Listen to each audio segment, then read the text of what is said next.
Fisk unit. Fisk unit. Fisk unit. Fisk unit. Fisk unit. What up? We in the building. It's your boy Fist Vegas, the hardest voice of sports. Welcome to Giants Outsiders, episode 10. All right, episode Eli Manning. You know what I'm saying? Episode Eli Manning. I should have put that in the title. You know what I'm saying? This being episode 10 of a Giants podcast. But as you can see, I am alone for the moment. Coppizzle is on the way. Okay, Coppizzle will be here shortly. He said he gonna roll through around 8-10 or so. You know what I'm saying? So the other half of this, you know what? Forget the best Giants podcast. The other half of the best sports podcast on the planet, Coppizzle. He be in the building in a second. You know what I'm saying? We still smoking that Titans pack though. Yo, and another thing, you know what? Since I got like 2 minutes to spare before Coppizzle come up in here, y'all gonna stop telling me I'm late. How I'm late to my own show, okay? I can't be late if it don't start till I say it start. If it can't start without me, I can never be late. You see, I could tell y'all don't throw parties. I could tell y'all not bosses and don't have meetings. Have y'all ever said to y'all boss that you late? How the boss gonna be late when he hold the meetings? Like, you know what I'm saying? You know, y'all got a lot to learn, man. Y'all just, I'm here for y'all, man. I'm here for y'all. Listen, we got a lot we're gonna get into this show. We gonna recap Tennessee. I don't know what Coppizzle feels about the game. I want to get Coppizzle's reaction to the game. We got to talk about Kadarius Tony comments earlier today. We got to get into the Panther preview. Definitely gonna preview the Panther game. I want to talk about Saquon, maybe make it an MVP run. Adrian Peterson 2013-esque kind of run. You know what I'm saying? We gonna get into a couple things. We're gonna talk about Daniel Jones, of course. Brian Dable, like basically being the coolest head coach I think the Giants have ever had.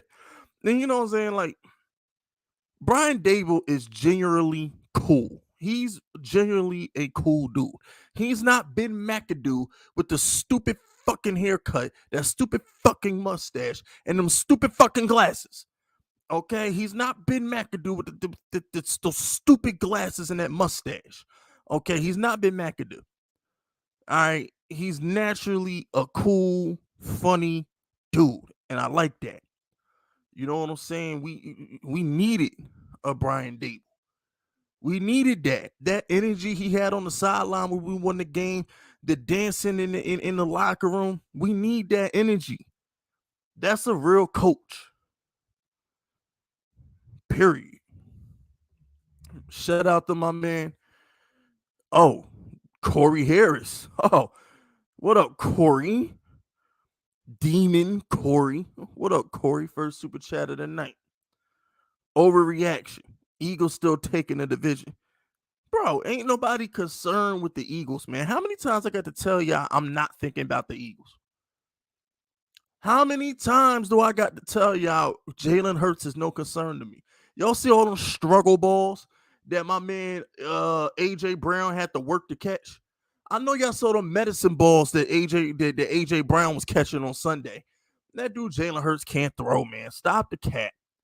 He out there throwing medicine balls, man. Ain't nobody think about Jalen Hurts. Shout out to peace and love. Our G-Men is ready for the takeover. Let's go. We good. I told y'all this. I've been trying to tell y'all that we good, man. We was good last year. This is the same team, but with an offensive line, a pass rush when they get healthy, and good coaches. This is the same team. This is the same exact team that all y'all thought was going to win the division a year ago. This is the same team, bro. So I'm sitting back in the off season and I'm trying to understand why y'all think that I'm crazy when I said we was going to win the division. Why would I not think we're gonna win a division when I thought we was gonna win the division last year? It's the same team. Shout out to Zach. Remember, supporting big fish is supporting small businesses. Fisk and Coppizzle, congrats on 1-0. You already know the vibes. Thank you, Zach. You know what I'm saying? Your Cowboys are royally fucked, though. You know what I'm saying? Your Cowboys is up Shit's Creek without a paddle. You know what I'm saying? But hey, it was a fun season while it lasted for you, Zach.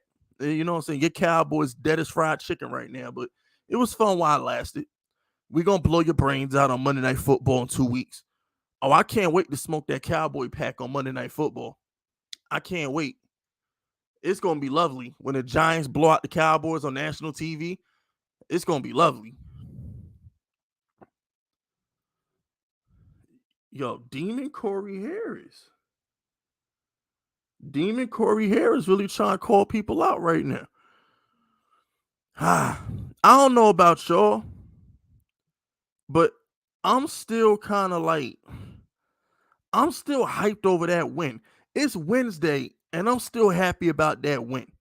Do y'all not still smile and grin at every little highlight we see on the internet of that victory? Whether it's Saquon on the sideline, Dable in the locker room, whether it's freaking the actual 2-point conversion play itself, the missed field goal, does it not still make you smile every single stinking time you see a highlight of that freaking victory? Oh my gosh, man.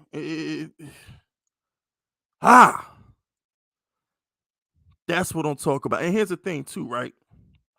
On the flip side, if we lost that game, it would have been the worst loss ever. We would have hated. That's what I'm saying. Like, oh, wait, hold on. Breaking news. Coppizzle is in the building. What's up, baby? What's up, baby? Nothing. Smoking this Titans pack. What's good? Where the fuck is my damn profile pic? Yeah, you looking random right now, Pizzle. I'm looking strange. you look a little strange right now, Pizzle. What the hell? Man, first of all, I apologize for being late, fam. But what a victory we had on Sunday. Yes, sir. Yes, sir, Pizzle. What a victory. And you know what? I hate to say we told you so, but we told you so. We told you so. Yes, we did. We both picked the Giants. We knew we was gonna win that game. Okay. We both picked the Giants. Coppizzle and I both came on this show last week, and we both picked the Giants. Okay. So bend the knee. Okay. Bend the knee. Give us our props and get used to doing it. But whatever position you in right now, when you giving us our props, you get used to being in that, because me and Piz are gonna be right a hell of a lot this year. But you know, why is it crazy to say that? And I know I'm getting a little ahead of myself, but after this weekend, why is it crazy to say that the Giants might just be the best team in the NFC East? It ain't crazy. I think we the best team right now. Because look, check this out. I mean, look at what happened this weekend. Yep. Go ahead, check it out. Shout out to Zach real quick. Remember, supporting big fish is supporting small businesses. I shall fear no evil, for Cooper Rush is with me. Ride Zeke. Let the dogs loose on defense and kick the shit out of the Bengals. Weather the storm, Cowboys Nation. Your Cowboys are done. They're done. They're done. They Zeke is done. Zeke is done. The whole damn team done, Pizzle. The whole team done. Even Jerry Jones is like, well, you know, we got to temper expectations. We got to brace ourselves for a rough patch. And he even said, oh, yeah, he'll be back 4 weeks. Bullshit. Yeah, bullshit. You're going to try to rush him back out there is what you're going to try to do. He going to get re-hurt, and then he going to miss the whole season, and it's just going to be legendary. I will say this. I will say I actually like I'm actually not worried about that Cowboy game week 3. But not even a little bit. That's gonna be an easy victory. I am a little worried that the Giants, you know, that was a very emotional win. Like, you know, there's a lot of energy that came into that win. And I'd like for us to kind of dissect it and talk about it. But I hope they're not looking past Carolina to get to that Cowboy game because I think No. I think a lot of them dudes on the team really want a shot at Dallas because Dallas, like you said, they've had our number. Well, the thing is, Pizzle, 2 reasons why that's not going to happen. Reason number 1, we're not that good. All right, we're not like we're not like what I mean by we're not that good is we haven't won enough to look ahead from people. Like winning is still new to us. So we don't know what it's like to be cocky yet. We're not cocky yet. Now, a year from now, after we've established a winning culture, then sure, we'll go out here late A's because we'll just think we're the Giants and we could just show up and win games. But we're not at that level yet where the team is arrogant. Like we're still hungry. So I don't think we'll have the letdown. And secondly, I don't think they're looking forward to this game anymore because Dak isn't there. I actually think they're getting more hype for the Panther game than they are for the Cowboy game because Baker talked too much shit. Daniel Jones has yet to get a chance to play Baker. This is Daniel Jones' first opportunity to play Baker, Coppizzle. I think they're gonna want to win this for Danny. Yeah, that's true because when they played the Browns, he was hurt. Yep, that was Colt McCoy. I remember that now. I remember that. I think they're gonna want to win this one for Danny. So and it's a home opener too. I mean, obviously, I want to see Danny whoop that ass. Oh yeah. This game here. Listen. I live in Carolina. I know the Panthers. We're gonna smack the hell out of the Panthers. Trust me. Shout out to Donnie. Remember, supporting Big Fish is supporting small businesses. And speaking of supporting Big Fish, can y'all hit the like button? We 120 deep and got 30 likes, man. What's wrong with y'all? If you come into the stream, hit that like button. Hit the button. You already in the stream, so that means you a subscriber. So hit the like button. Y'all be bugging. Don't y'all hate when we got to interrupt our conversation to tell you to hit the like button? Bugging. Like if you don't want me to have to tell you to hit the like button, hit the like button. And we wouldn't have to interrupt our conversations to tell you this. But shout out to Donnie. Fisk, you need to apologize for saying draft CeeDee Lamb over Andrew Thomas. AT was the second highest graded left tackle just behind Trent Williams. And you said draft Darnold over Saquon. First of all, stop saying I said draft Darnold over Saquon. I said draft any quarterback over Saquon. It wasn't specifically Darnold. I used Darnold as the main example, but at the end of the day, I said any quarterback. That could have been Allen, Rosen, Lamar. You don't take a running back at 2. I'm never going to apologize for saying Saquon is a bad pick. I don't give a fuck if Saquon win 10 MVPs and 8 rushing titles. Us drafted Saquon at number 2 with no quarterback and no fucking offensive line was stupid. It was fucking dumb. So don't ever tell me to apologize for my statements about that Saquon draft, Donnie. I'm sick of you saying that shit. Saquon will forever be a stupid fucking pick. It was dumb. Man, he balled out on Sunday. He balled out on Sunday, though. No, he balled out. It's not about Saquon's talent. No, Saquon was the most talented player in the draft. It's not about that. It's the fact that we literally had no offensive line and no quarterback and took a running back with the second pick. Who the hell does that?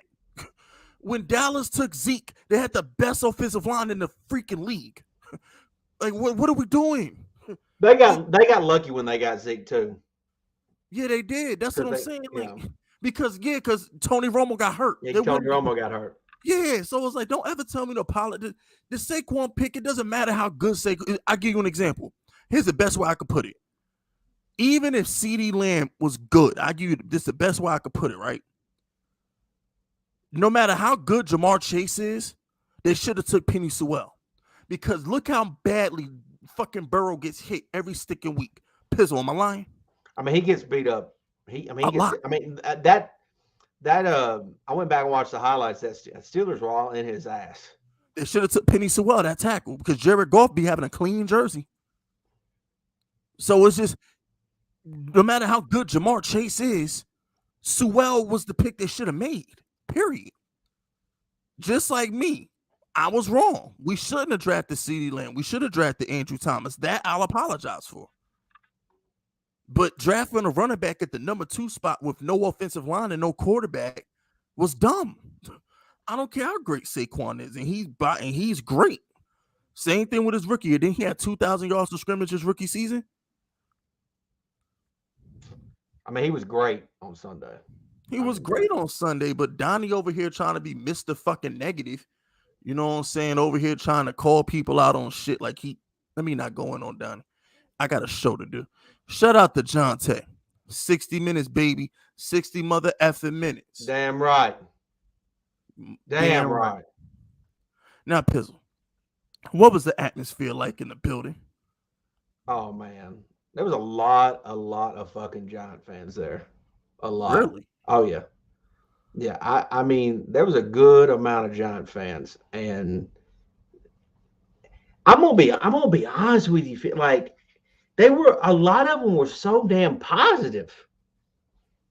Like, really? come on, like, I mean, no, I mean, what I'm saying is like, it's so weird, man. Like, if you listen to the internet too much, right? The Twitter shit, YouTube.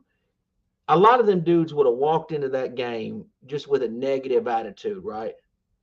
Oh, we're going to lose. Titans going to beat us. Yada, yada, yada, right?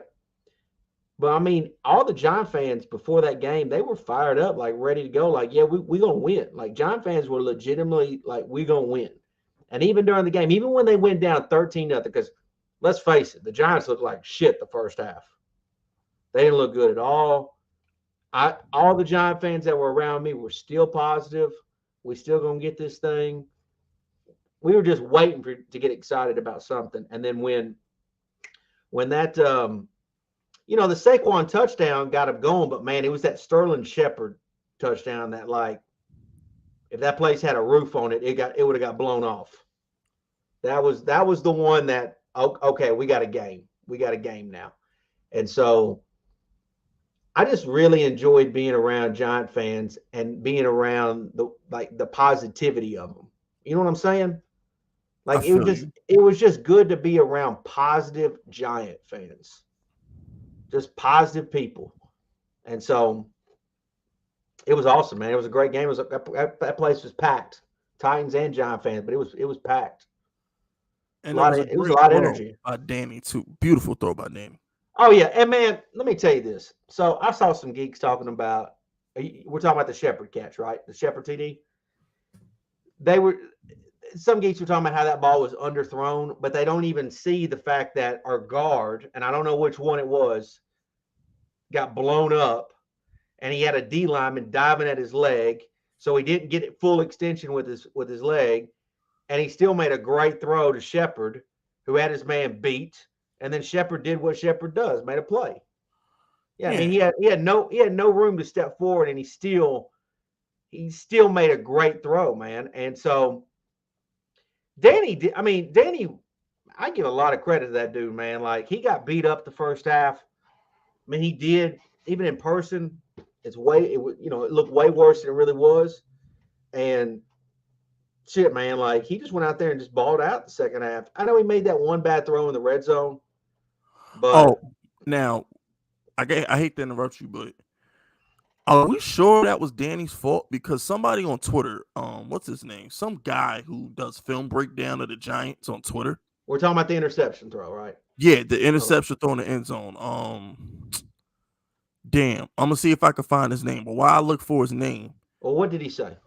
He put up like 6 clips, on Twitter. And all through the preseason, right? All through the preseason, that end zone route that Saquon ran that Daniel Jones threw the pick on, that was supposed to be a Texas route. That's supposed to be an angel right out the backfield. But he made it, he went and did a wheel route instead. So when Daniel Jones threw the ball to inside, it's because he thought he was going to be cutting in for an angel route. So Saquon and Daniel Jones weren't on the same page. Daniel Jones thought Saquon was going to cut it inside on the angel route like he had done all preseason. Well, I'm gonna tell you something really funny, like really interesting about that. And I'm not gonna say that you're not wrong on that, because what I think I'm about to say, it may help that make more sense. Where he threw that, I was sitting on that side of the stadium. Okay, so I had a great look at that, like a perfect. And when I noticed that when Daniel threw that ball had no zip on it whatsoever. Like, it had no zip. Like it was probably one of the. It just didn't seem like he, like he just didn't throw it with everything he had on it. It didn't seem like it to me. And so I was, as soon as it came out of his hands, I was like, what the fuck is that? Like I literally, like I didn't, you know what I'm saying? Like it just didn't make sense. And then obviously it was picked and I said, shit, man, what the hell was that? So like to me, something was off about it because either he didn't make, he made the decision, but really didn't commit to that.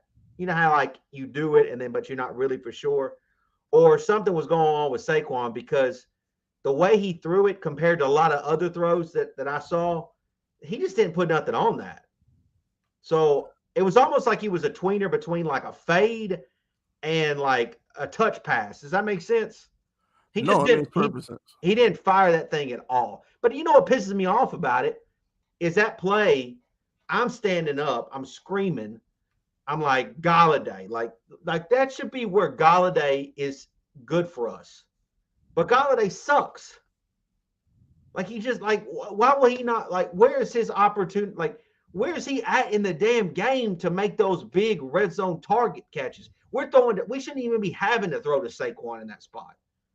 Whether Saquon did the right fucked up or not, like that should be Kenny Galladay's time to shine.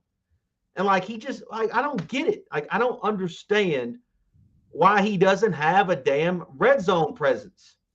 They don't even target him at all. So it's like, you know what I'm saying? Like it's frustrating, which I know my boy Slayton didn't play. Go ahead. Oh no, nigga, I was yeah. But I was gonna say after that, it's like it's frustrating when you're supposed to be your number one receiver and has no red zone presence. Then Toney only plays 7 snaps, which we can get into that. And we out there basically with Barkley, James, Robinson got hurt, and Shepard, and then we got our tight ends, which I hardly saw Bellinger. Of course, Bellinger was doing a good job blocking, I felt like all day. But you know what I'm saying? Like I'm not making excuses for Danny, but like again, Danny ain't got no weapons out there. Hey, yo, real quick, everybody, I just posted the Twitter link to the video I'm talking about of the film guy for the Giants saying that may have been Saquon's fault, that interception. So y'all can click that Twitter link and y'all can actually see Saquon run that same play in the red zone like 5 or 6 times, and it's a Texas route, not a wheel route to the back of the end zone. So Danny, if it looks like Danny threw it inside to the defender, it's because he literally thought that Saquon was going to be cut into the inside. That's why he threw it that way. Now, Danny will never say it. Danny will never come out and admit it because Danny never throws his teammates under the bus. But and like not to make an excuse for Saquon, but like Saquon probably thought it wasn't even coming to him that play. And you know, and like I said, it's the first game of the season. Like the timing will get better. But y'all can click the link. I just posted it in the chat, y'all. Y'all can click the link and look and watch the Giants film guy break down that option route from Saquon and Enzo. Y'all can click the link and click that like button too. We only need 25 more likes to get to 100, fellas. Click that like button. All right, we need 25 likes. Shout out to Barf 3400. Need Kayvon and Aziz back to ruin Baker Sunday. I just want one of them to come back, you know. Like if we just get one of them. Like our pass rush is bad, man. Our pass rush is bad, but I'm gonna tell you this. Ward, man, that dude's a leader on our team. Jihadi Ward, like that dude's a leader. I mean, just from watching him on the sidelines, like it's hard for us to keep that dude off the field because it's obvious to me that he's a leader. I'm not saying that he's gonna play over Kayvon or Ojulari, but like he's definitely good for the locker room. But he's good for the locker room, and it's not. I'm just saying it ain't the work. Yeah, we need a pass rush, absolutely, but it's not as bad as you think it is if he's out there. You know what I'm saying? Nah, I get what you're saying. And look, bro, we held Derrick Henry to 82 rushing yards without our 2 outside linebackers. I mean, I felt like the Giants could stop anybody's run. I think the issue is what happens when we get into a shootout and and teams are throwing the ball over the field and we ain't got our pass rush out there. Yeah. That's what I'm concerned. I think we're gonna stop everybody's run. And shout out to Mark Store. Yo, Mark Store, what's good, baby? Thank you for being a channel member for so long. 15 more likes. We got 150 people in here. Like 100 likes I shouldn't even have to ask for 100 likes with 150 people in here. Shout out to Pandemonium. Fisk, let the people know. H Cross said 26 ran the wrong route. Yeah, he and like when you look at the film, he probably should have ran that Texas route in the end zone. That's what he had been running all year long. And look, y'all remember the Golladay drop in the preseason, right? That Golladay drop in the preseason when they was in that trip set to the left and on like the 5-yard line or whatever the fuck, Saquon ran the option route to the inside. He ran the Texas route. He had been running that Texas route all preseason long. He had been running that Texas route to the inside. He didn't run a wheel route to the back of the end zone. So I'm not trying to absolve Daniel Jones from blame, because as a quarterback, you should see your running back didn't make the right read and not throw it to him. So I'm telling you, the throw and the route itself together doesn't make sense. So something was off. And I think Saquon ran the wrong route. Straight up. It very well could have been. And look, I just gotta say something since Pizzle brought it up. Thank God Darius Slayton was inactive. Because he'd have dropped that damn Shepherd play, right? Hell, we needed him on Sunday. Y'all know good and damn well Darius Slayton dropping that bomb that Shepherd caught for a touchdown. Y'all know Darius Slayton would have dropped that shit, right? Everybody in the chat, everybody watching this damn podcast right now knows good and damn well that was 86. He'd have dropped that like a bad habit. He'd have dropped it. It went right through his hands like Christian Watson. I'm not even playing Fizz. When I didn't even see the inactives until like I literally walked into the stadium. I was looking on Twitter and I saw Darius. I said, "Oh, I got sad as fuck." I ain't gonna lie to you. You better be happy you was in Twitter jail, because you would have got trolled. You would have got trolled. I was so sad. I like put my head down, just walk to my seat. I would have been on your ass. The minute I saw he was inactive, I'd have been atting Coppizzle every 5 seconds. Yeah, I find it funny, right? Here's what makes it so bad, right, Pizzle? Toney is allegedly too hurt to play more than 7 plays. Man, I don't believe that. I don't believe that though, Fizz. We're about to get to that. I got a conspiracy theory on that. Okay. Galladay I don't know what to do about Golladay, because we can't trade him because we need the $13 million in cap space next season. So it's like, I don't know. Yo, Pistol, I'm going to be honest with you. I might have been wrong about my Golladay take. He might not have just been dogging it for the preseason. He really might be trash. I think he really trash. I might have been wrong. But I'm going to say this too, though. I'm going to say this. I watched him a lot on the sidelines just to see, because like I've been saying, like, this dude don't care, but he literally the whole game when they were on the bench, him and Danny sat beside each other the whole game, and like to me, whatever, like if you was to say, well, they don't have any chemistry, well, they're sitting beside each other, so they clearly might like each other. So I mean, it's just not translating on the field. There's something that's not happening on the field that they tried. And I think their relationship between each other is good, but they just on the field, it ain't working. And you know what? It could just be a situation like Dak and CeeDee don't click. Dak and Dez didn't click. Maybe Golladay just isn't a Daniel Jones type of receiver. I think Daniel Jones, believe it or not, I actually think Daniel Jones, he likes route runners. He's a Peyton Manning kind of guy. Like Galladay's an Eli Manning receiver. Galladay would have flourished under Eli Manning the way Plexico did. You know what I'm saying? Eli Manning loved throwing those fuck it balls down the field, and Daniel would have liked to have Marvin Harrison. Yes. Daniel is more because that's why he loves Sterling Shepard so much, because Sterling Shepard is a route technician.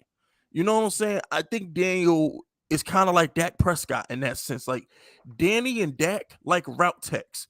Eli and Romo, they just like dudes who go make plays. You know, I think Daniel is, because if you watch the way Daniel plays the game, he's very cerebral. Like you don't complete 17 or 21 passes and you're not playing chess. He's playing chess. Yeah, That he's day. very he plays very much like a robot. Very robotic. Yes. Very robotic. And very that's one robotic. thing that I kind of wish he wouldn't do. Like I kind of wish he would be a little bit more free flowing. But like he plays, I mean, he's very robotic. No question about it. And I think that's why we need Toney out there. So let's go ahead and real quick, shout out to Richie James, who's better than Slayton. But shout out to Richie James, by the way. He carried the he stepped up. The wide receivers. He stepped up. Hey man, I'm gonna tell you what, it probably translates to TV, but like in person, that dude's fast as fuck. Yeah, he really looked good. I was like, that guy is fast, man. He is quick. You know what I thought about Pizzle? How bad is freaking Joe Judge and Jason Garrett for not playing him more? Because he was on the team last year, wasn't he? On special teams, right? I don't know. Or was that Pettis? No, that was Pettis. Oh, okay. Because I was like, I think James was on the 49ers last year. Was he? I could have sworn Richie James was on the team last year. Maybe I'm bugging. I know he came from the 49ers. Yeah, he definitely came for the 49ers. But shout out to Pandemonium. KG not playing because he wants a. He don't want that injury settlement. He don't want the injury settlement. Look, I'm gonna keep it 100 with you, Pandemonium. The whole Golladay situation. Listen, I know I'll miss the positivity, and I know but I can be tough too. If y'all watch my other channel, I can be ruthless, and I'm just gonna keep it a buck with you. Golladay fucking up because he really should be trying to play his ass off for his next team. Galladay's not gonna get a bag in the offseason playing like this. You would think Golladay would want to ball the hell out so he can get another good contract. What is he, 28, 29 years old? Galladay's not even old. Golladay still got one big contract left in him if he could go out there and ball. You would think a guy like Golladay would want to go out there, ball the hell out so he can get a contract from another team next season. The Giants aren't going to bring him back because we need the cap money, obviously. But you would think a team like the Packers, a team like the Cowboys at the moment, a team like the Ravens, teams who need receivers, the Bears, especially the Bears, you would think Golladay would want to put some good tape out there.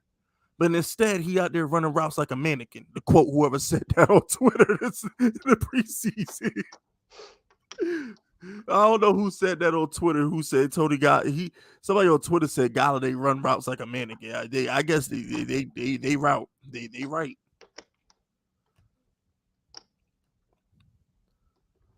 Toney going to the Packers. Shut up. Shout out to Agent Trotsky. Last stream I called for KT DJ shootout. I was wrong, I guess. Rumors of Toney doesn't bother to learn the new playbook. # doghouse. Let me say this about this, Fisk. I'm sitting there. I'm watching the sidelines most of the game, and I'm watching Toney, man. Like he's going up and down the sidelines, just walking. And he's got I think he had one ankle taped, maybe both ankles taped. But like sometimes them dudes just do that for the look. So I don't know. It didn't seem like to me that he was like hurt, but I mean he kind of had a little bit of a limp, but not like, nothing crazy. But he looked like he was ready to go. Like let's play. He was hot, jumping around when big plays happened. He was jumping on the sidelines, so like he wasn't hurt. I even saw Golladay one time laying down getting his hamstrings worked on. But like to me, like I'm telling you, from what I saw, I think he just doesn't know the playbook, Fisk.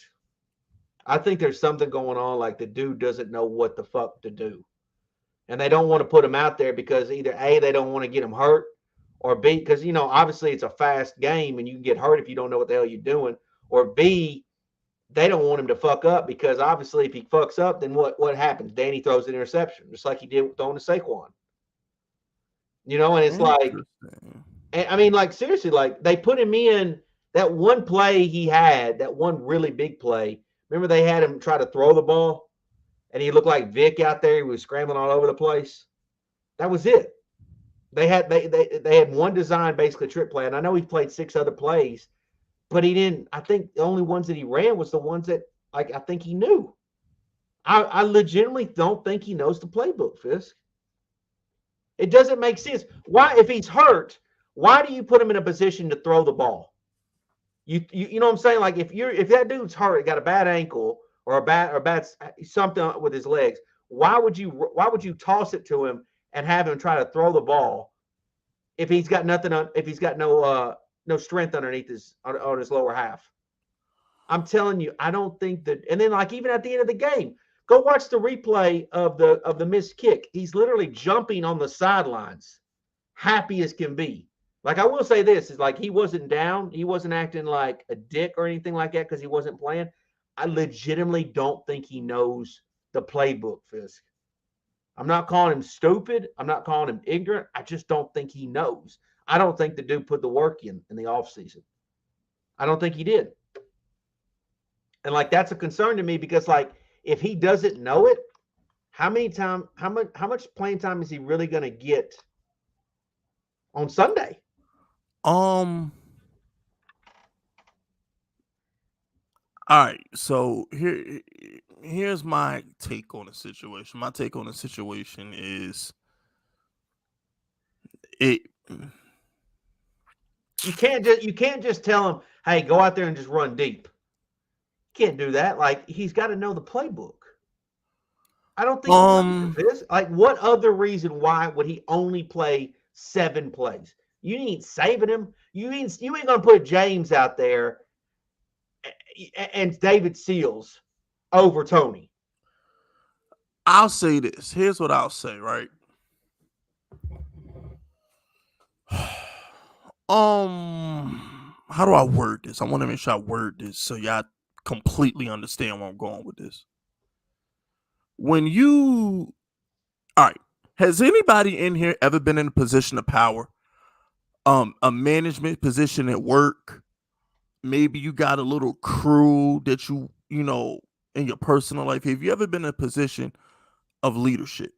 All right. And when you're a boss, one of the things you have to do when you're a leader is you have to establish a culture. You have to set a tone. Okay. You have to set a precedent. And where I'm going with this is this. Is it out the realm of possibility that Toney dogged it in practice and Dable said, I'm not going to put up with that shit, and said, I'm gonna nip this in the bud now? 100%. I don't think it's the fact that he don't know the playbook. I don't think it's that, because we've never had these issues with Toney. As far if this is DeAndre Baker, okay, you got me. But I highly doubt this is all of a sudden he gets Brian Dable's book and he can't understand Brian Dable's book, but he understood everybody else's playbook. I don't think it's that. I really think that Toney probably had a horrible practice, and Dable said, other guys are here. I'm going to play them over you. This is not the tone. I'm not going to let you get away with this. I really just think Brian Dable put his foot down and says, I'm not going to let you dog it in practice. If you want to play, you're going to have to earn snaps. This wide receiving core is competitive. And if you don't want it, somebody else does. And I'm going to say this. I think what we're getting, I'm going to say that you're not wrong, but I'm going to say he wasn't hurt.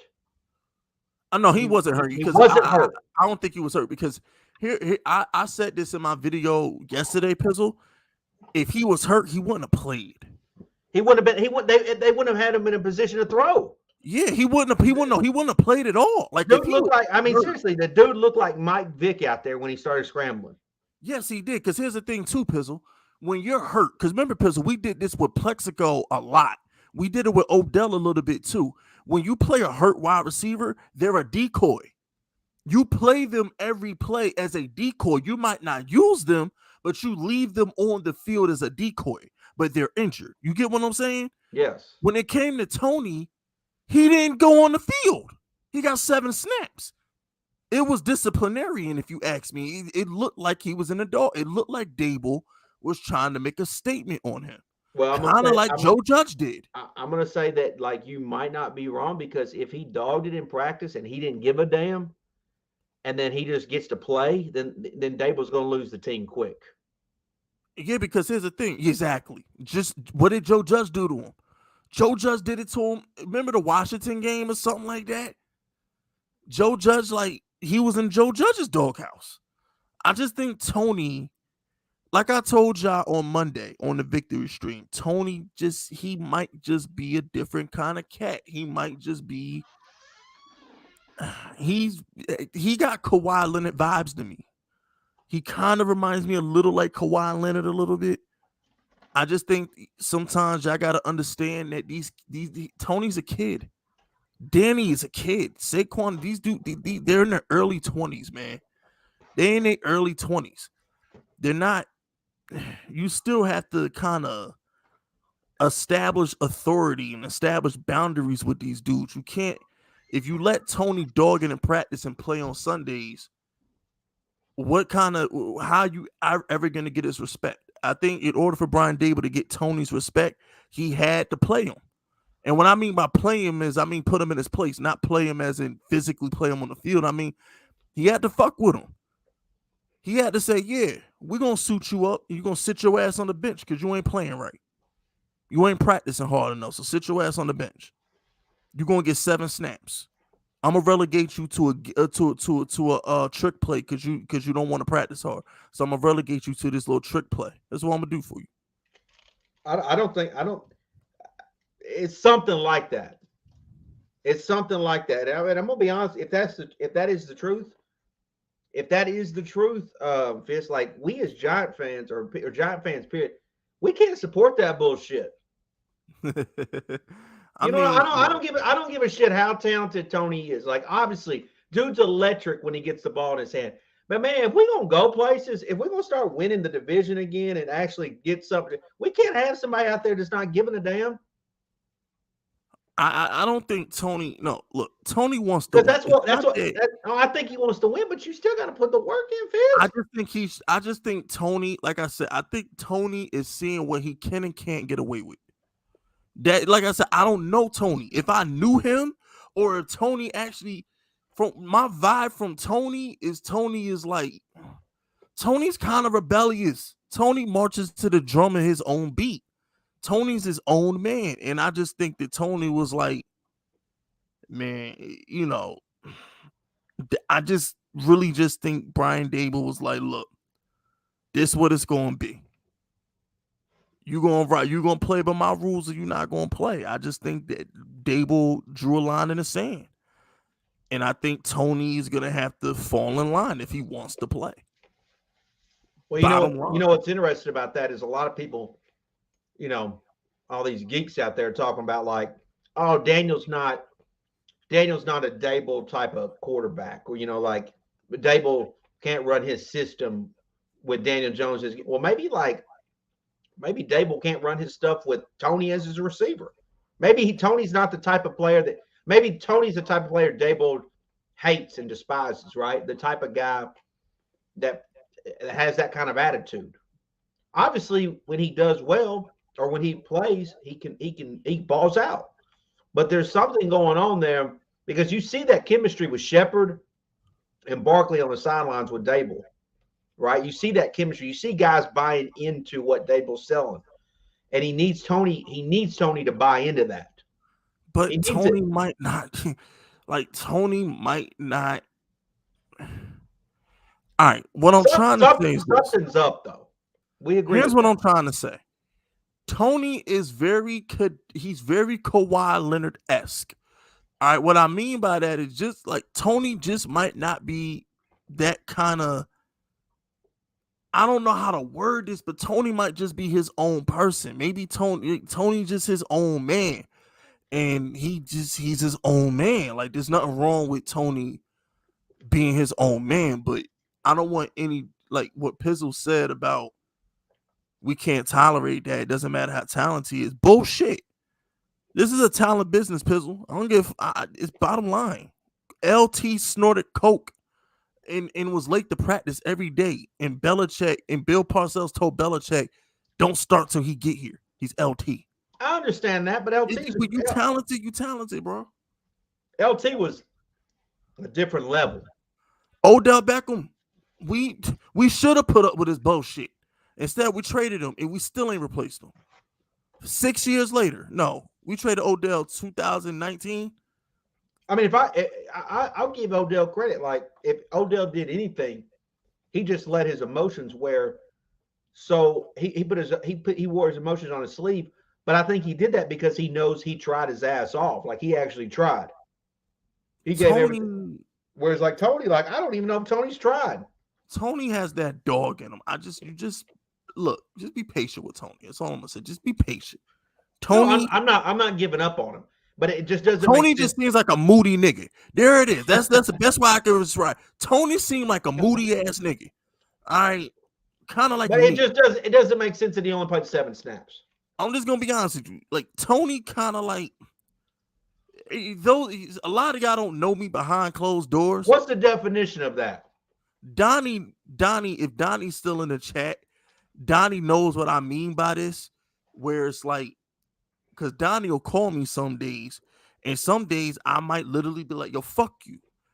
I might come across as if I don't like you sometimes. And you can call me, or you might hit me up, and I might be in one of my moods, and I might really make you feel like I hate you.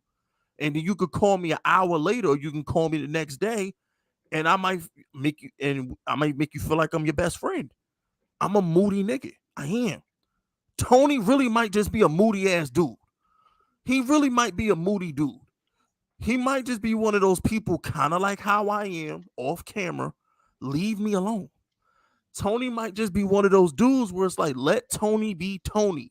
Don't try to fix Toney. Don't try to turn Toney into something other than what he already is. Just let Toney be Toney. The same way in person, let Fisk be Fisk. That's just Fisk being Fisk. That's just Toney being Toney. It might be a situation with Toney where you just got to know how to deal with Toney. You got to know how to coach Toney. Let Toney be him. Don't try and change him. Don't try to be too hard on him and make him conform, because you might lose him.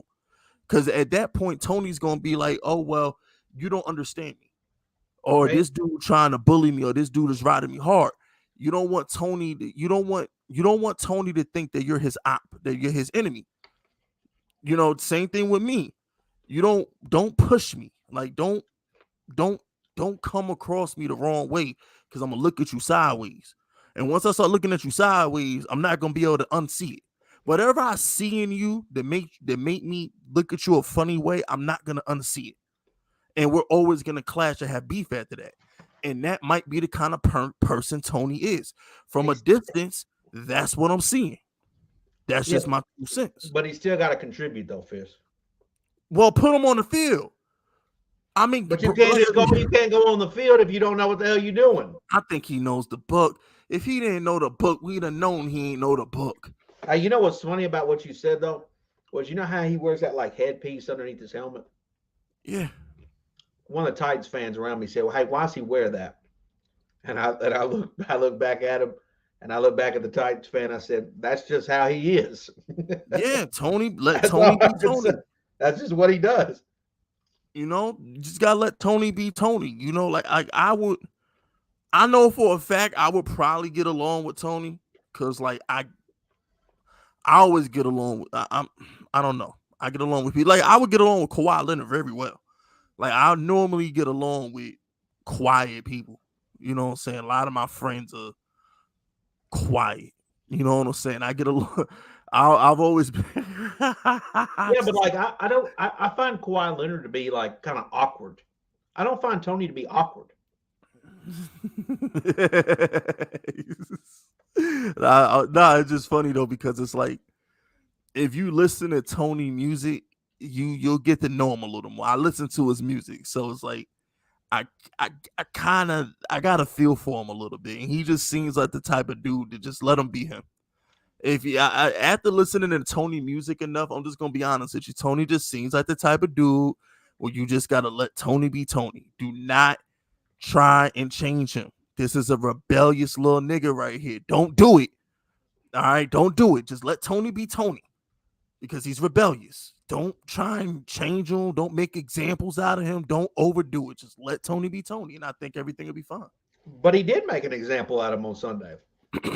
I mean, he didn't play him. but yeah, that's cool. You got to set the boundaries, but don't keep doing it.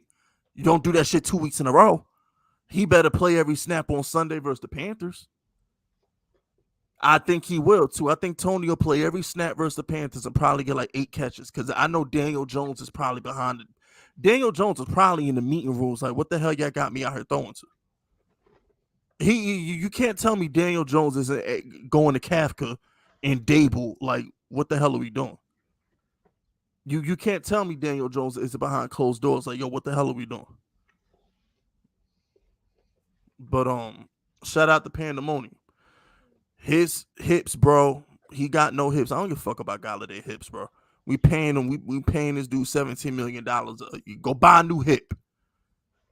Damn about Golladay hips. Go buy a new hip. Shout out to Luis Martinez. Shout out to the Giants. Easy Panther sweep. Yeah, we're going to beat the brakes off the Panthers, man. Nobody think about the Panthers, man. Baker Mayfield versus Wink Martindale defense. With man, please. Shout out to King RJ. I'm out with your girl right now. Yo, Corey, you getting bodied Friday, boy. Yeah, body him on my other channel. Don't body him on this one. Body him on the other channel, RJ. Shout out to Pandemonium. New York fans don't know the speed of the game, nor what it feels like when a 250-pound man coming at you full speed to take your head off. What? You know what he's talking about? Pandemonium he just putting shit together and sending money. I don't know what the hell Pandemonium talking about in this one. What the hell? What? I don't know. But they get paid a lot of money to know what that feels like. Shout out to DJ T-Dub says Fisk and Cop was good. Fisk had me crying talking to Donnie Monday, LOL. Hit me up so I can make an intro, says exit music for your show. I think about it, man. I think about it. I'm in the process of cutting all music from my channel. So I don't know. I'm literally in the process of getting rid of all music on my channel because when I get bigger and as I continue to grow, I don't want to have to start letting people have I don't want my music getting claimed. I don't want people to be like, oh, he used my music or that's my, I'm cutting all music out of my channel, to be honest with you.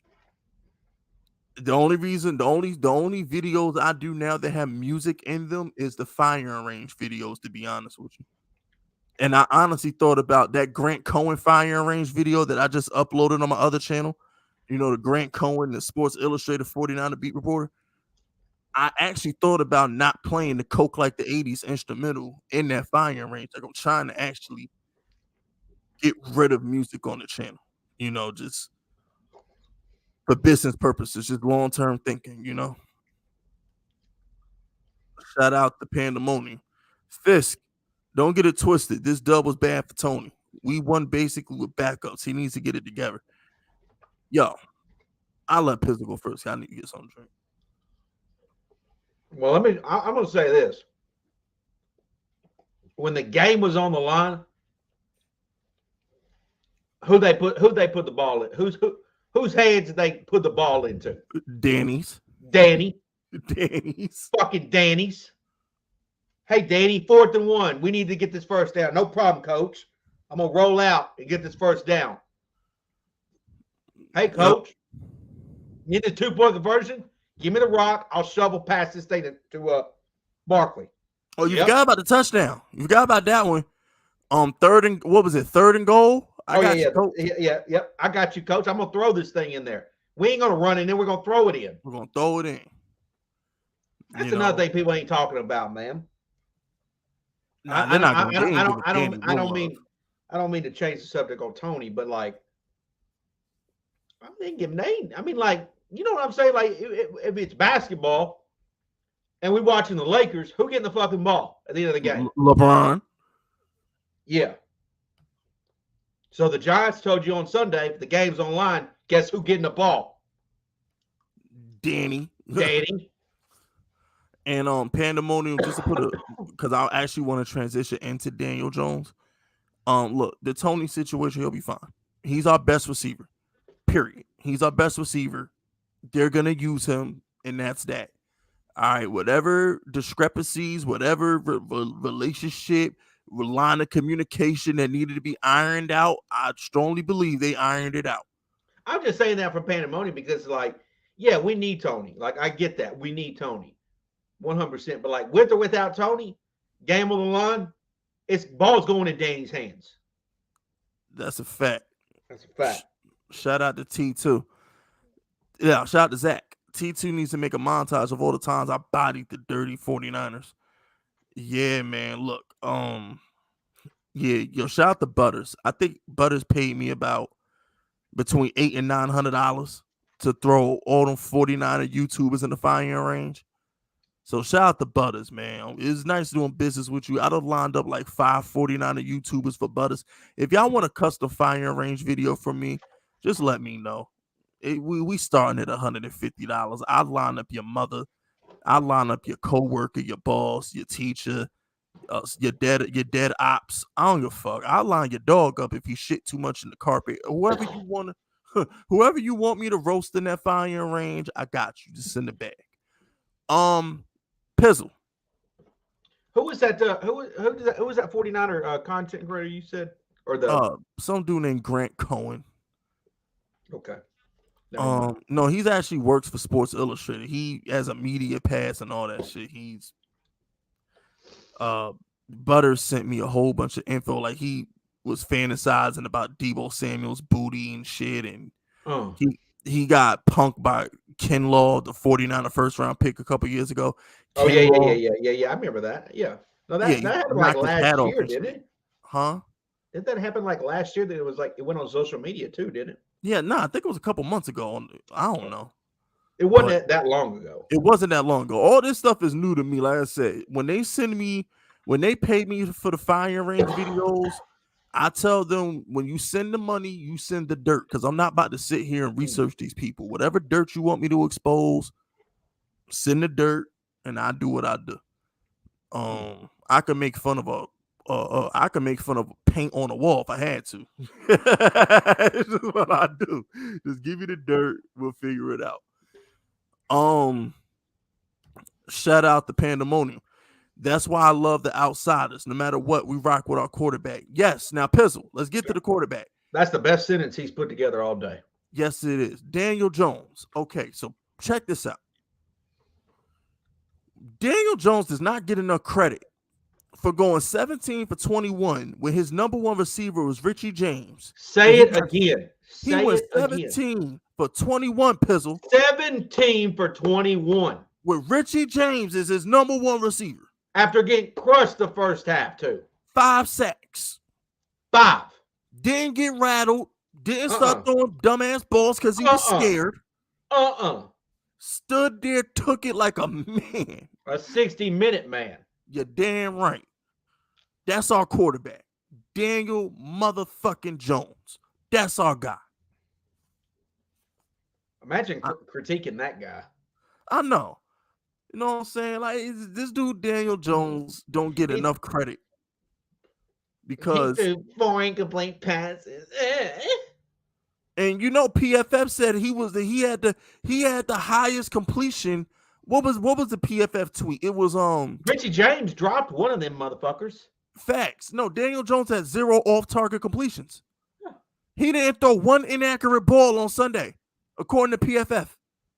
He was the most accurate quarterback on Sunday. He didn't throw one inaccurate ball on Sunday, according to PFF. So what y'all Daniel Jones haters got to say about that? And it ain't like he checked down the whole game either. He threw that deep one to Shepard. Facts. Like I said in my reaction, that was a Drew Brees-esque performance. That was Drew Brees-esque because Drew Brees probably has the top 3 or 4. If his name was Aaron Rodgers or Pat Mahomes, they would have been on his dick. Yep. But they just look for reasons. They look for reasons to discredit Daniel Jones. Everybody said he played like crap. How Daniel Jones play like crap? That's what I want to know. He legitimately only had one bad throw. And one of those incompletions, I know, was a tip ball at the line of scrimmage, too. Facts. And the fact that he was 0.0% on off-target throws, the fact that he didn't have an off-target throw, that means PFF knows that Saquon was supposed to run an option to the inside too. Right or wrong? I mean, because it kind of proves the point. Yeah, it kind of proves the point that Saquon ran the wrong route because PFF said Daniel Jones didn't have an off-target throw on Sunday. So if Daniel Jones didn't have an off-target throw on Sunday, according to PFF, then that means that interception in the red zone wasn't his fault. You know, I mean, we don't got to be the world's greatest detective to figure that one out. And what I like about Daniel Jones, and Coppizzle already brought this up, 4th and 1 with the game on the line, we put it in his hands. Yeah, we put it in Daniel's hands. We didn't. I mean, like, again, I'm not talking shit about Saquon because Saquon had a good game, but they didn't give the ball to him.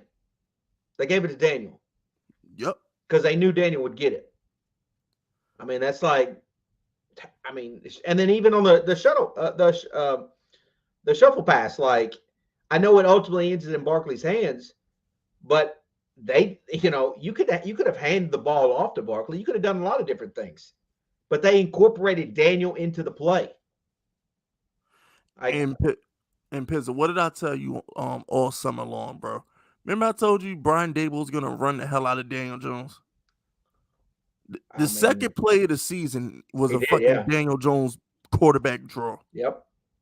I knew it. And I don't like it. I'm going to be honest with you. I don't like it because I don't want Daniel to get hurt. I don't like watching him run, but I like the bootleg rollouts, but I don't like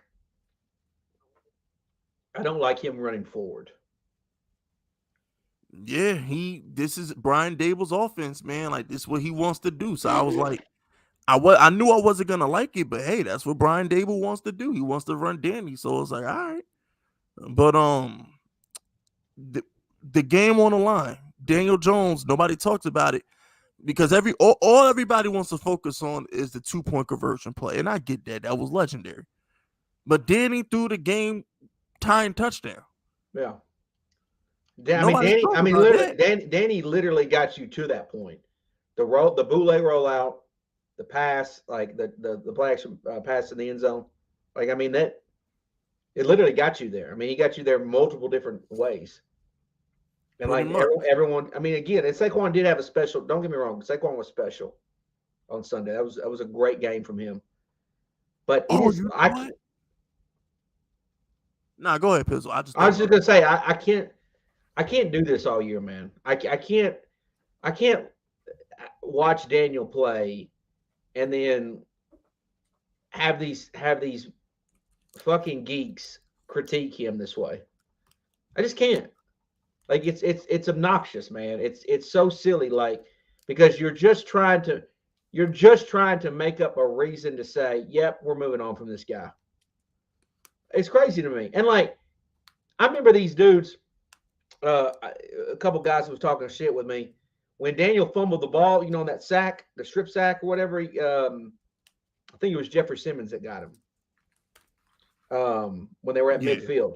Hit the hell out of him. Yeah, hit the hell out of him. And I told the dudes, I was like, 99.9% of all of us would have fumbled that. Like, oh, we would have. But here was my take on that. That's not even a Daniel problem there. It wasn't, but I was pissed. When he did fumble it, I was very upset because I'm going to keep it 100 with you. But he was in his throwing motion. He was, but there was a piece of me that was just mad because it's year 4, man. I'm just like, oh, fuck. That was my original reaction. Do you feel like he should have known that guy was coming? Because I don't think he knew. You know what? Actually, Pizzle, that's my only knock on Daniel Jones. Actually, yeah. He's too much like Andrew Luck. So when I compare Daniel to Andrew Luck, that's what I mean. He tries to take too many hits. You know why Daniel Jones doesn't have highlights like Josh Allen and Patrick Mahomes? Is because he sits in the pocket and Daniel Jones will take the hit so he could throw the ball because he where plays he too wants to much. throw it. Yeah, he plays too much like a robot. Yes, he's too robotic. And my problem with Danny is I'm like, well, Danny, you can't tell me you don't see no 250-pound man breathing down your neck. You had to know he beat the guard. You had to know that. And I think Danny thought he could take that hit. That's why he tried to throw the ball. He thought he was going to throw the ball and take the hit, but he couldn't. So I'm just saying, like, Danny might want to start rolling out the pocket more instead of sitting in the pocket and taking them hits. That's all I'm getting at. So I got mad because I was like, nah, Danny, he hit your ass a little harder than you thought, huh? That was my first reaction because I'm like, Danny thought he was going to take the hit and throw the ball. Because Danny was in his throwing motion. You know what I'm saying? Like you said, he was in the throwing motion. So I'm thinking Danny and Daniel Jones' mind, he already knew he was going to get hit. So Daniel Jones is like, I'm going to get hit, but I'm going to deliver this ball, whatever. And he got his ass rocked. And he fumbled the ball. And that's just my 2 cents on it. I mean, I wasn't mad at him because, I mean, it looked to me that his O-line let him down. Of course, that was in the first half. And I felt like the first half, the O-line really let the whole offense down, period. But they played much better in the second half. And so, I don't know. I just felt like, to me, that turnover wasn't so much on Danny as more so, to me, the O-line. And I feel like a lot of our tackles, Neal and Thomas, played pretty good overall. It was more of our interior line play that to me suffered early in that game. But the scary part about that, Pizzle, is all the beat writers said they was trash during training camp. Like they said that Dexter Lawrence and Leonard Williams just like dominated the interior all training camp. So it's like, well, I mean, but it looked like to me that the Titans did too. That's what I'm saying. That our the interior of our line could be a problem. Well, I mean, I mean, you had a rookie in there most of the day. So, I mean, like to me, it's like, I think you're going to have some growing pains. I mean, even Evan Neal, like, you're going to get some growing pains from those dudes. You just hope that through that process, you don't have turnovers, which we did have, and you don't have injuries. For example, not getting Daniel Jones killed, and losing him. So I think, like, what we saw on Sunday from the O-line is just a product of what we're going to have to deal with most of the year until these guys get chemistry together and they figure out how to play. I mean, some of these dudes, like even Neal, like, you can talk about preseason. That's his first game playing in the National Football League. That's the dude's first game. And he did pretty good. And he did pretty good. Evan Neal. Like, let's not forget, like, this is the highest level of football. And some of these dudes, and Jeffrey Simmons, that dude's one of the best in the league, man. So anybody. He's one of the 3 best defensive linemen on the planet. That's one of the best. So, like, imagine being the first day at your job, and you got to go against one of the best at in your department, and you got to figure out how to beat him. Like, I mean, that's like, to me, it's part of the growing pains. But and you know what, Pizzle? This is why Shane get paid the big bucks, because you know what it really makes me think about, Pizzle. Right now, we need a corner, obviously. We might need another receiver, depending on what the hell goes on with Toney and Golladay. And we need an inside linebacker. We're going to get to take Crowder in a second, but we need an inside linebacker. But my question to you, Pizzle, is when at pick 22, 23, whatever, because we're going to the playoffs, at pick 22, 23, do we just bite the bullet and try and get a center? Say, damn a corner, damn another linebacker. Maybe we should try and solidify the interior of that line, because that's a problem. And my thing is, Shane Lemieux, he's never played a full season. We don't even know if he's that dude or not. Yeah. So waiting on Shane Lemieux to come back doesn't give me optimism. So I think the answer to that is just, you got to wait and see what Martindale does with this defense. Is Tate Crowder, like, great? I mean, Duke can hit, Duke can tackle. Like he's suspect in coverage. Most middle linebackers are. I thought when McFadden played, I thought like he played pretty good. I thought he did. So like I think I think we got to figure out like Aaron Robertson. I know he's not playing this Sunday, but like I mean, there wasn't a lot of noise coming out from him. You know what I'm saying? Like, no, he played well. I got to give credit where credit due. He played well. That Brett Phillips kid for the Titans, man, that dude, that little slot receiver, that dude was a beast, man. Like he coming out of UCLA. Darnell Holmes.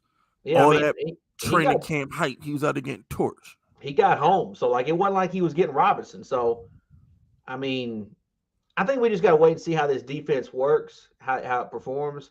I still think we got some issues at cornerback and possibly at linebacker, but I just really feel like a lot of those positions, like, okay, for example, McFadden at linebacker or these young guys in our offensive line or even Aaron Robinson, one of them, or if not two of those people, like groups, have to emerge like, yeah, we got this. We can lock it down for you guys. Like, you know what I'm saying? Like, if McFadden can go out there and be like, look, I can be this linebacker for the future, then that's great.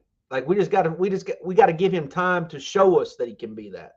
I think Beavers was the guy. I agree. Yeah. But what I'm saying is you could put Beavers and McFadden together, for example, then all of a sudden you might be good. But here's the deal. I don't want to look. Take Crowder between playing solid last year. He played solid last year. But, bro, he laid Derrick Henry the hell out. He told Derrick Henry to sit your ass down. He took his fucking crown is what he did. Woo. No, that's what I'm saying. Take Crowder. Duke can hit. Duke can tackle. It's just he's a little suspect in coverage. That's it. I know, but there's only like 3 linebackers, middle linebackers that play good coverage, bro. I know. You know. I know. Shit. Hell, we paid Blake Martinez. He couldn't play coverage. I have faith in Tay. Let me see. Roquan, Bobby Wagner, and my guy in San Francisco. There might be the only 3 middle linebackers who we know could cover. Everybody else just tackle. Them literally, is there another middle linebacker y'all could think of that covers? We got Fred Warner, Bobby Wagner. Who's the other guy I just said? Fucking damn. Roquan Smith. Roquan, yeah.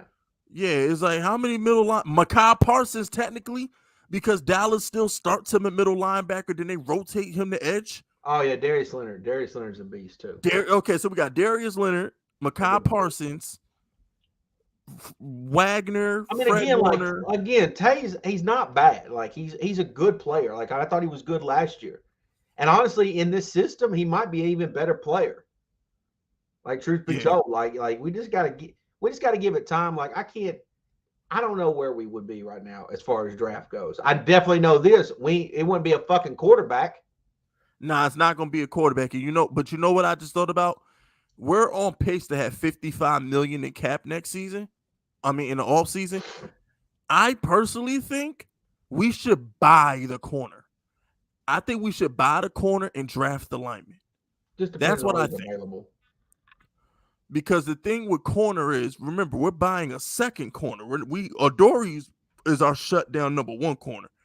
So we're buying a second corner.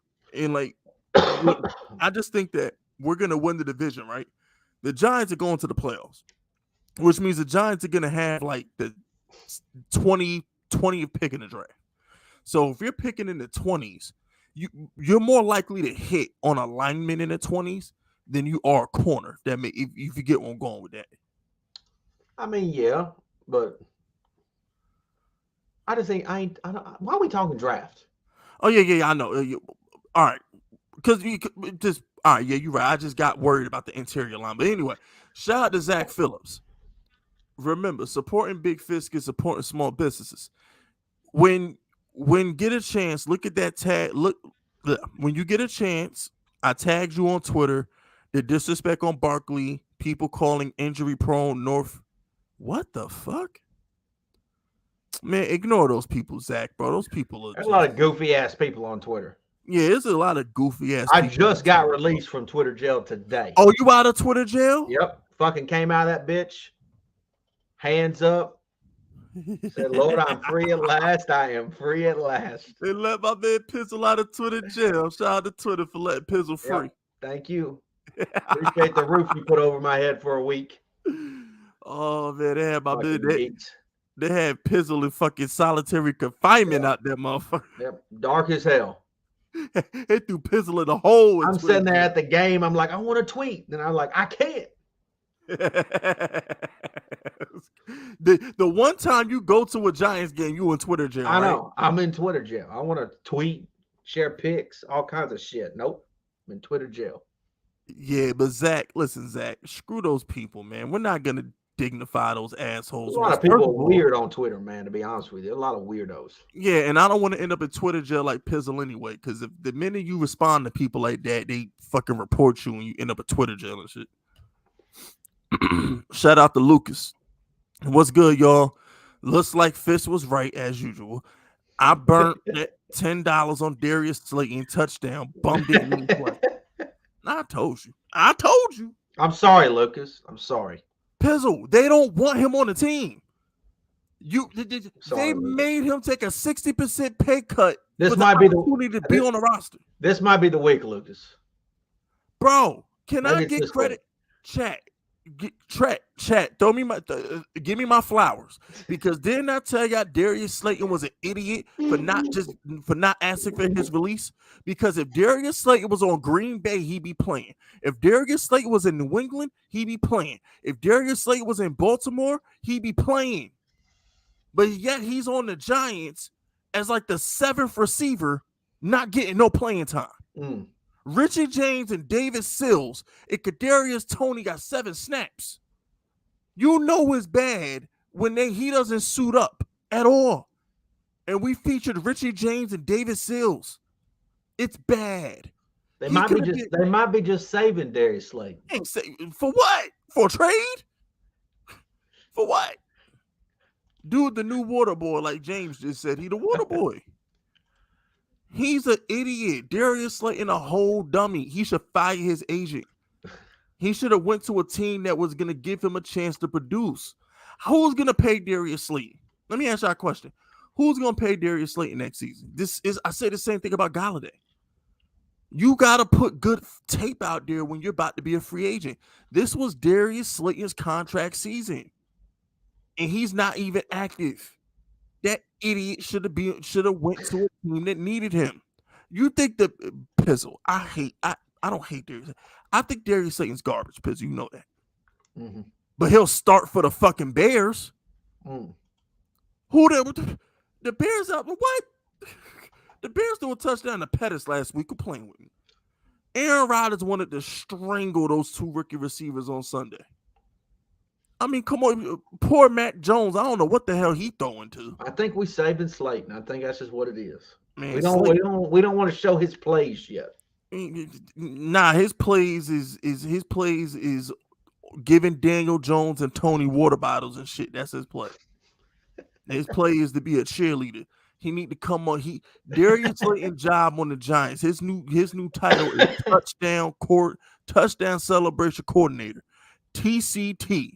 He is the touchdown celebration coordinator. He the TCC.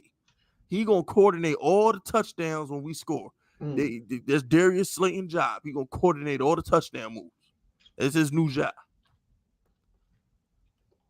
Fucking, he would have dropped that ball, Pizzle. You know he would have dropped that shepherd ball. You know he would. I can't say for sure that I know that answer. You know he would have dropped that ball. You know Slayton would have dropped that ball, and Pizzle would have been like, "I hate you, Fisk." I fucking hate Fisk. As soon as he dropped that ball, even though you were Twitter jail, you would have been like, "I know that fucking Fisk is.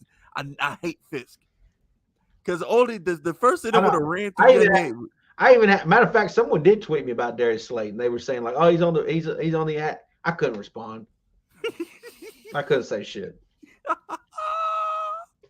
I couldn't defend nothing. Man, just read the damn super chat.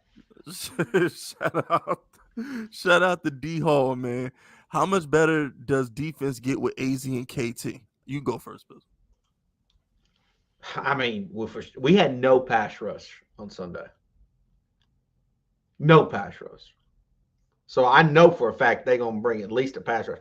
I think what you saw run stopping, that they can do that too. I think if anything, they just bring a pass rush to it. Tannehill had all day to throw, and so on some occasions. Yeah, it was the Matter of fact, there was times where Tannehill would throw on a third down and it would be an incomplete. I was like, damn, he still had more time. So I mean, it was bad. I think when they're out there and they're healthy, I think that's where we'll be able to actually get to the quarterback. Because I'm gonna tell you what, I thought Dexter Lawrence had a good game. Yeah, I thought he had a good game. And Leonard, I mean, I'm not saying Leonard Williams had a bad game. I just thought Dexter Lawrence had a good game. But obviously his game is going to elevate when he's got other players. And the guys that did play for them, I mean, they did fine. We just didn't have the pass rush. And shout out to Wink Martindale, man, because like he did a better job on Henry with us than he ever did in Baltimore. And I think he learned from his mistakes, man. Like, because in Baltimore, remember, Derrick Henry would torch the Ravens a lot. It was a big deal when the Ravens finally beat the Titans. That was a big fucking deal. I think the Titans had beaten Lamar Jackson like 3 straight times or something like that. So Wink Martindale has had issues with Henry in the past, but he did a good job on Sunday. And I think Tay Crowder, look, that was the Buster Douglas hit right there. That shit, look, everybody in the NFL saw Derrick Henry get knocked the hell out by Tay Crowder. Derrick Henry might get tried a whole lot more this year. He might get tried, man. They're going to be like, oh, he might be old now. I'm just saying, the linebacker saw what Tay Crowder did to that, man. The NFL, you know, these NFL players, man, they're like, okay, Derrick Henry might not got it no more. Shout out to my boy RJ. Yeah, Pizzle. We would take a no effort Kenny, injured Wandale, and special teams play over Slayton. He a bum, bro. I got no comment. It's okay, Pizzle. We all wrong every now and again, bro. It's okay. You know what I'm saying? I said, what if what was my worst take ever? That bum, Jake Fromm. Yeah, my worst take ever was like, what if Jake Fromm could be our Kurt Warner or some shit like that? Just, I tried, man. I tried to hype up Fromm, and that was my worst take of all time. My Jake Fromm take was like the worst. I don't think I've ever said anything that dumb. You were hoping. I was. I was just. I think the only thing I've ever said dumber than that was when I don't even know if I should say this, but I think my senior year of high school, I was still learning the ropes with the girls, and this girl I liked, I ain't gonna say her name, but this girl I liked, and we kind of was, you know, we're both young, whatever. Point is, I love straight hair. I love when girls have straight hair. I just love straight hair. And we kind of argued with each other. And, you know, I guess she wanted I wrote her the card, got her the candy and everything, you know, like us players do. And she straightened out her hair. And I knew she straightened her hair out. And I was, okay, she re-straightened her hair. She coming back to daddy.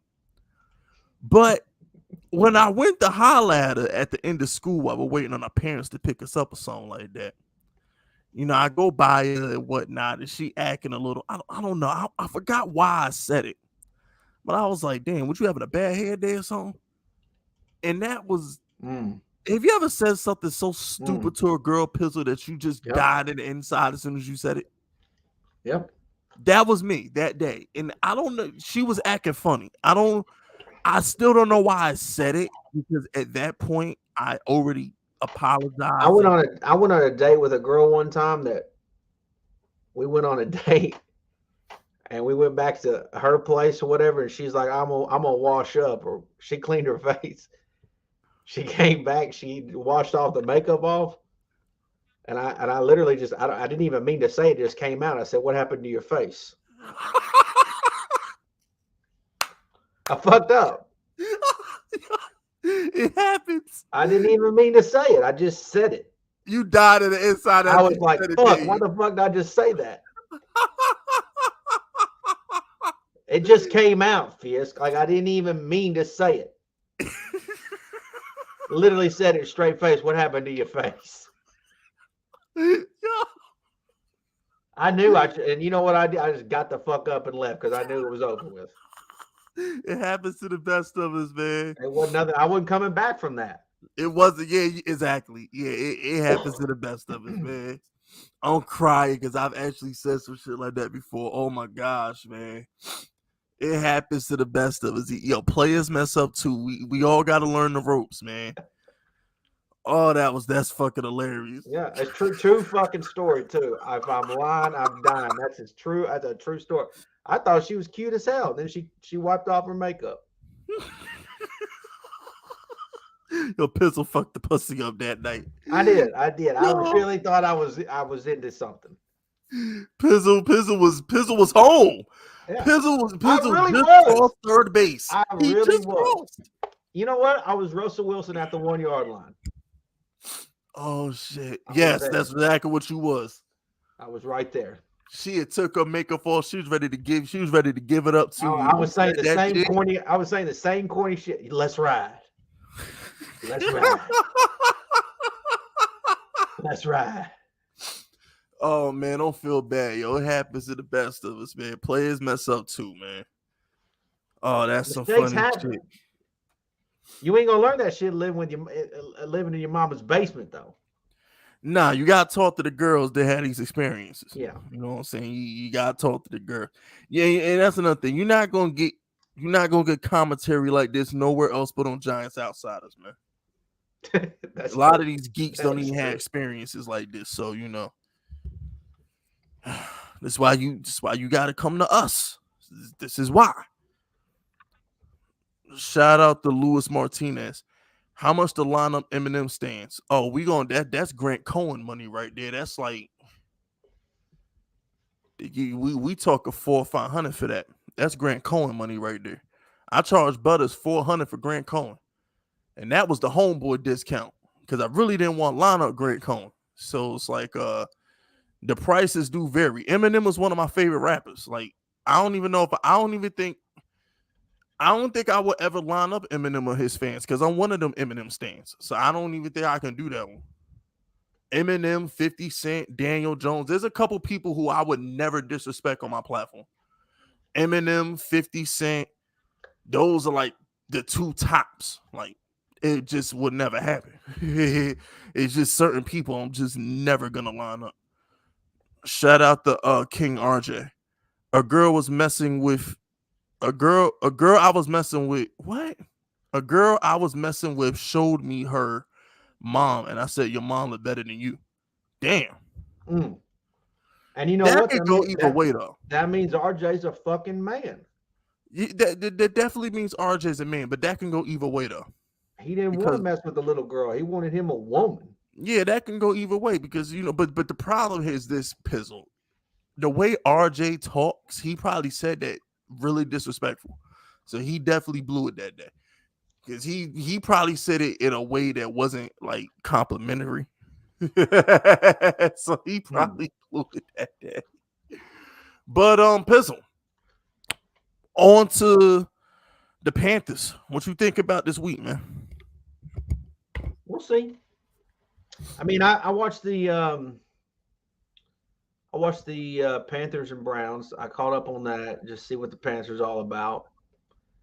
And I mean, they look a little off offensively. I tell you what, Nick Chubb ran all day on that Panthers defense. Yep. I mean, so if Barkley really if he back like everyone's saying, then he should be able to do some of the things that Chubb did. Now, Chubb's obviously really damn good.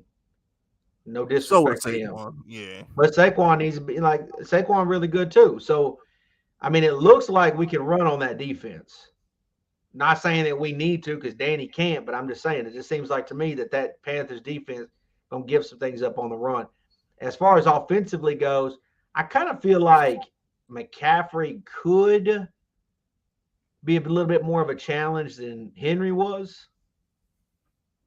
stopping him just because I think he's a little bit better catching the ball out of the backfield, and I just worry about us playing the pass.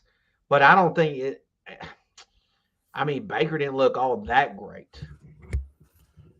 Nah, he didn't. I think You that know, I really do think this game is going to be close. But the Giants, I like that we're coming in with this game with what seems to be like a little bit more momentum. If we play that game like we did the second half, we can win this game.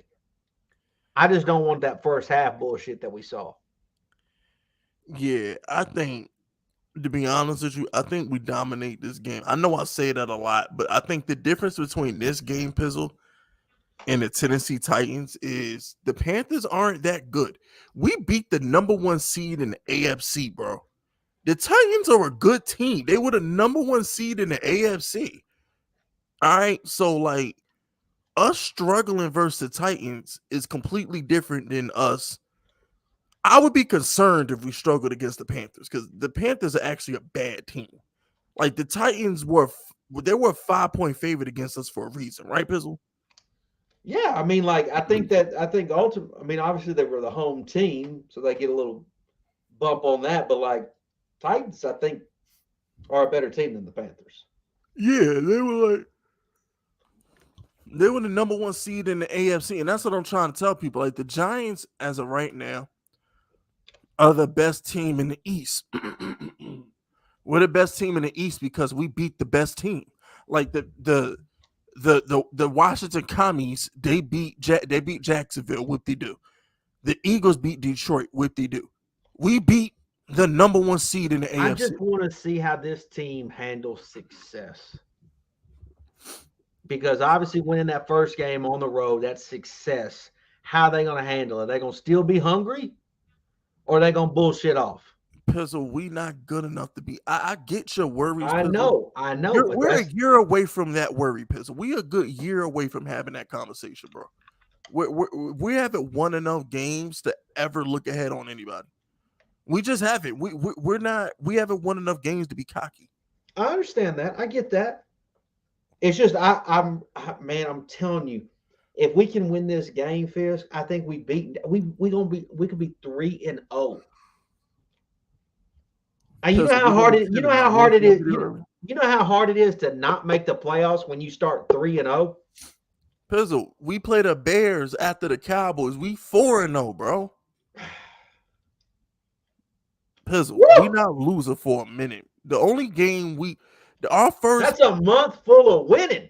Yeah, that's what I'm saying. Like, bro, we don't got to worry about losing until we play Aaron Rodgers. Aaron Rodgers is the closest thing we're gonna have to worry about losing in the near future. They really ain't that good. Exactly. So I ain't worrying about losing until we go overseas. When we go overseas, then we could talk about, okay, it's Aaron Rodgers, and he could just say, "Fuck y'all, I'm whooping y'all ass today." But I'm gonna say this too, because remember we were looking at the schedule talking about 10 wins. You remember we were doing that? Mm-hmm. In order to get that 10 wins, you needed to win games that you weren't expecting to win. And nobody was expecting the Giants to beat the Titans. Except for us. Yeah, but I'm saying that a lot of people out there, like the media, 99% of the media said that. Some content creators, they didn't expect that. But now you can, what's weird about it is now you can, with that win, now you can realistically see a possible 10-win threshold. I'm looking at 12 in that right now. I ain't gonna lie to you. Because I said 10-7 from the get-go. Now I'm looking at 12. I'm like, well, shit. We're going to have 10 wins going into Thanksgiving. So I'm like, huh. Yeah. We're going to have 10 wins. Because I think we'll beat Aaron Rodgers because that's going to be our first real test. I think that'll be the first game we get hyped for, will be Aaron Rodgers. And then I think Wink Martindale, I think we're going to want to beat Baltimore for Wink. I think that's going to be the duel for Wink game when we play Baltimore. So we're going to win that one. And then we play a bunch of bums like Jacksonville and shit after that. And the Houston Texans and shit. We play like bums for like a month. Here's what's crazy. 7 teams from the NFC make the playoffs. 7 teams. And I mean, out of the gate, I don't know how, there's only 16 teams. And I can go ahead and eliminate maybe 4 teams right now that I don't think is going to make the playoffs. Dallas. Falcons, Lions, Bears, Dallas. Dallas. I mean, now we're down to 12. And Pretty seven much. of us getting a spot. Pretty much. Seattle. Wow, no. I like team. There's always a team every year that runs the ball and plays defense and wins like 8 games for no reason. Seattle might be that team this year, bro. I'm not saying Seattle's good, but there's always those teams that just run the ball, play good defense, and win games for no reason. They just might be that team this year. You know, I'm not saying they're gonna be good. I'm just saying. Arizona ain't making the playoffs. I'll tell you that much. That defense is horrible. Yeah, I mean, Arizona looked awful. I think at worst we split with the Eagles and Washington. That gets us to 12 right there. Speaking of which, before we wrap this show up, I gave out a pick last week that won. Okay. You remember that? Remember what game I gave out? No. It was the Texans +7. Oh yeah. You wanted that touchdown. That's right. Yeah, but they tied. I still got that push. I mean, I still got that win. I mean, yeah. Shout out to Pizzle for giving out that dub. I got one this weekend for the people. What is it? You got one? Oh yeah. I'm taking the Giants. Giants just lay the points at the Giants. You know what? You know who I'm gonna take? Who you taking? I'm gonna take our little brother, the Jets. Versus who? The Browns. Oh, you're bugging. No, I ain't bugging. The Jacoby Brissett don't need to be laying 6 points to fucking nobody. Jacoby Brissett ain't laying 6 points. Nick Chubb, Myles Garrett laying 6 points. Jets gonna slow that run down. They gonna make Jacoby beat him. That Jets defense is horrible, bro. Write it down, Fisk. Nah, I mean, you know what, people? I'm gonna keep it 100 with you. Here's the difference between you picking the Colts. Here's the difference between picking the Texans and the Jets, Pizzle. Here's the difference. When you pick the Texans, Lovie Smith has been to a Super Bowl. Lovie Smith got fired after a 10-win season. Lovie Smith is a good coach. Okay. Robert Salah is horrible. That's the Hawaiian Joe Judge over there. No, that's the Samoan Joe Judge. Huh? Did he go to the Super Bowl as the defensive coordinator? Yeah, but I mean, who cares? Write it down, Fisk. Okay, I mean, look, hey, Pizzle might be right. I'm just saying. Shit on me. You can shit on me next Wednesday night. No, I ain't gonna shit on you about sports betting as a bitch. I ain't gonna shit on people. What they call that? Like it's like the reverse of a golden shower. Oh, I don't know. That's some freaky stuff that Don would know. Yeah, Donnie would know. Yeah, Donnie nasty ass. He's that's a San Francisco turd job or some bullshit. Yeah, he got all kind of nasty shit. Shout out to King RJ. RJ says, nah, she stopped talking to me but spent the night at her mom's house though. Need to hit her up again.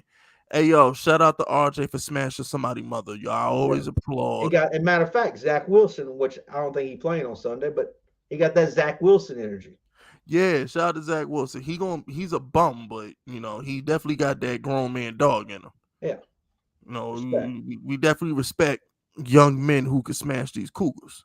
See, the San Francisco bird feeder. Yeah, I knew Donnie would know. Yeah, I knew it was San Francisco. The freaking Donnie, bro. I knew it was something. But that's nasty. my play is going to be. You said the Giants. The Giants, and if I don't go with the Giants, I would probably. I'm just gonna be honest with you, but I might lay the points with Aaron Rodgers versus the Bears. I don't hate that. He's not gonna stink up the joint 2 times in a row. Aaron Rodgers probably gonna want to make a statement after. I don't hate that. Last week, but I'm just gonna lay the points with the Giants. What are the Giants like? 1.5, 2-point favorites right now? I think they were 2 the last time I saw. Yeah, just lay the points with the Giants. We're not losing to fucking Baker Mayfield, man. Just lay the points to the Giants. I know a lot of Giants fans are just one game at a time, got half in, half out. Just lay the points to the Giant. Look, let me tell you something before we wrap up. Teams like the Giants. Teams like Cleveland, teams like Houston, teams that the world thinks are going to be dog shit, those are the teams that you're going to make your money on, because those are the teams you're going to get the best line value on. You're going to get the best line value on teams that the public thinks are going to be trash. So the public thinks the Giants are trash. The public thinks Houston's trash. The public thinks that the Browns are trash because Deshaun's not there. Those are the teams that you're going to get line value on. So just keep that in mind. Oh, and it goes the other way too. Overrated teams like the Cardinals, the Raiders. There's also overrated teams that you could take advantage of as well. I think that covers it this week. Yep. So that's it for episode 10 of the Giants Outsiders. This will be available in podcast form early in the morning or late tonight, whichever comes first. Let me say something real fast. I just want to thank everybody for joining us today. So we got a bunch of good likes. Appreciate everybody. All the super chats and whatnot, man. We enjoy doing this for you guys. Yeah, this is the best part of the week besides Giant Sundays, man. So appreciate Pizzle for pulling up, putting that work in. You know what I'm saying? My partner in crime. And yeah, we up out of here. We will see y'all next Wednesday. Y'all be safe out there.